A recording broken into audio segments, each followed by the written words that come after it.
2,500 years, there's one name that's just been the ultimate symbol of power, ambition, and, well, conquest. Alexander the Great. I mean, this guy, in an incredibly short life, completely redrew the map of the known world. He created one of the largest empires in history. So, let's get into it.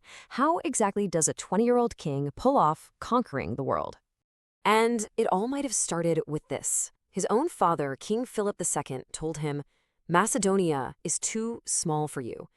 Now, was that just, a dad trying to motivate his son? Or was it something more, like a prophecy? Honestly, who knows? But whatever it was, it lit a fire in Alexander, an ambition that was going to burn across entire continents. All right, so how do you go from being just another prince to becoming, well, the world's greatest conqueror?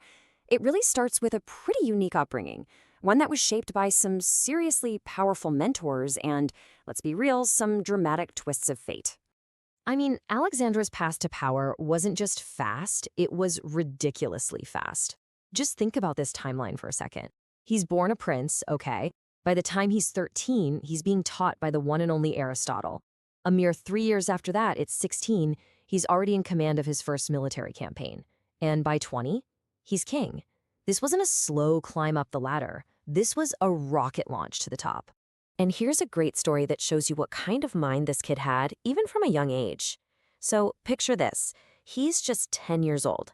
There's this wild horse, Bucephalus, that nobody, and I mean nobody, can tame.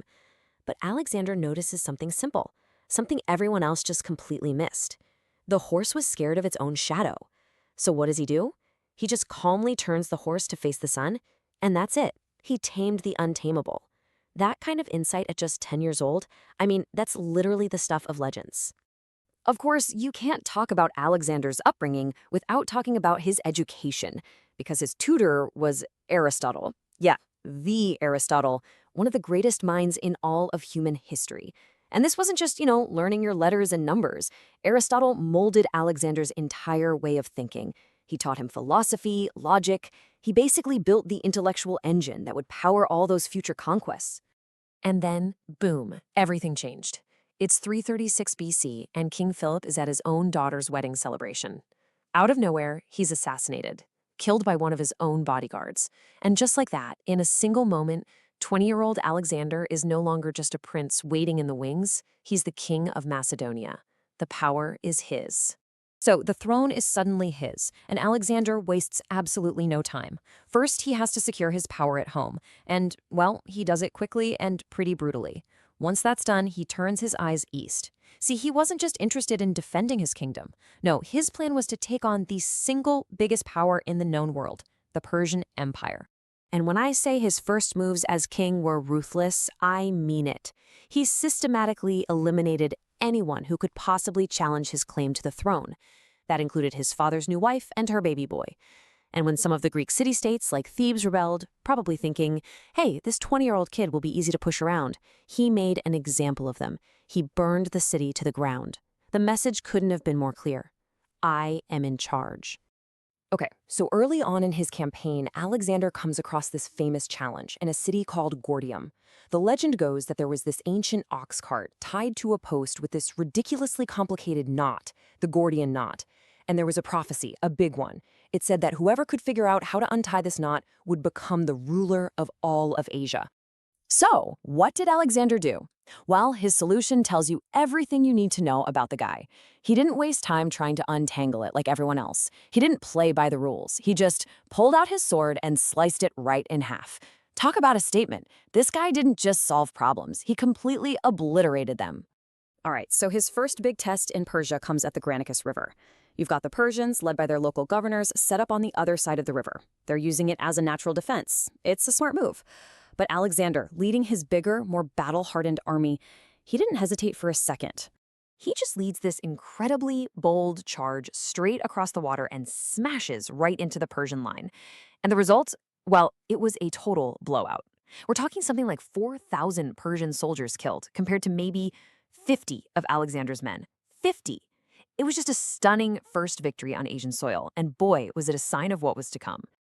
After a victory like that at Granicus, the momentum was just unstoppable. Alexander wasn't just some invader anymore. He was on his way to becoming the new master of Asia. and he was taking apart the Persian Empire piece by agonizing piece. And this all leads to the final showdown, the Battle of Gaugamela. And you really have to hear these numbers because they are staggering. Alexander has about 47,000 men. They're disciplined, they're veterans. The Persian King Darius III has assembled this massive army. Some ancient sources claim it was as big as 1,000,000 men. 1,000,000! Plus, they had war elephants and these chariots with blades on the wheels.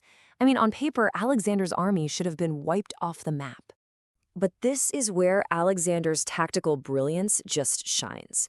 In the middle of the fight, Darius sees Alexander's cavalry charging straight for him. And he panics. He loses his nerve, turns his chariot around, and just flees. He runs. And when the Persian soldiers see their king bail on them, the whole army just collapses. The battle becomes a rout. And that was it. Alexander had won the empire. After that huge win, the dominoes just started to fall, one after another. He comes to the island city of Tyre, supposedly unconquerable. So what does he do?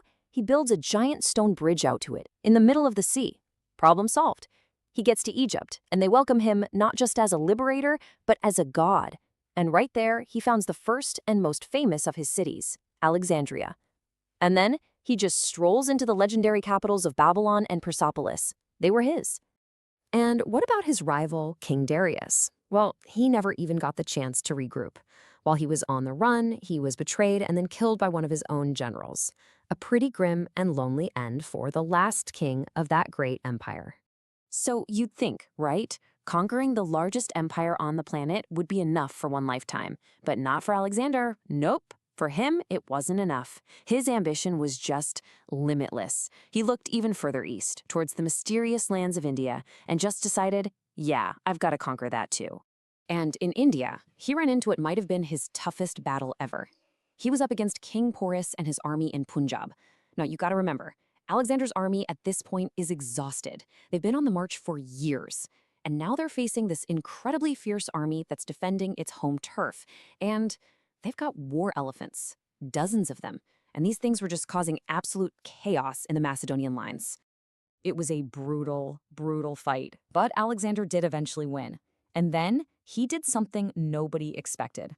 He was so impressed by the bravery of King Porus that instead of, killing him or enslaving him, which was pretty standard, Alexander offered to let him keep ruling his own kingdom, but as an ally. I mean, what an incredible show of respect for an enemy you just defeated. But even after that, Alexander still wanted to keep going, to push even deeper into India. But his army, they had finally hit their breaking point. After a decade of nonstop marching and fighting, they just said no more. They refused to go any further. One of his generals had to tell him, the men are desperate to go home. So for the very first time, the thing that finally stopped Alexander's ambition, it wasn't an enemy army. It was his own soldiers. So he was forced to turn back. Alexander began the long, long journey home. But here's the thing. He would never see Macedonia again. His final days, and his sudden shocking death, were what would truly cement his change from just a man into a timeless myth. After he got back to Babylon, Alexander suddenly came down with a terrible fever. And that was it. He was only 32 years old. Just think about that. The man who conquered the entire known world was ultimately defeated by an illness we still can't even be sure what it was. So what's his legacy? How are we supposed to remember this guy? Was he a military genius who spread Greek culture across the world? Was he a brutal tyrant who killed thousands just to feed his own ambition? Or was he something else entirely, a man who might have actually believed he was a god? The crazy thing is, the massive world he built, it fell apart almost as soon as he died. But his legend is as strong today as it ever was.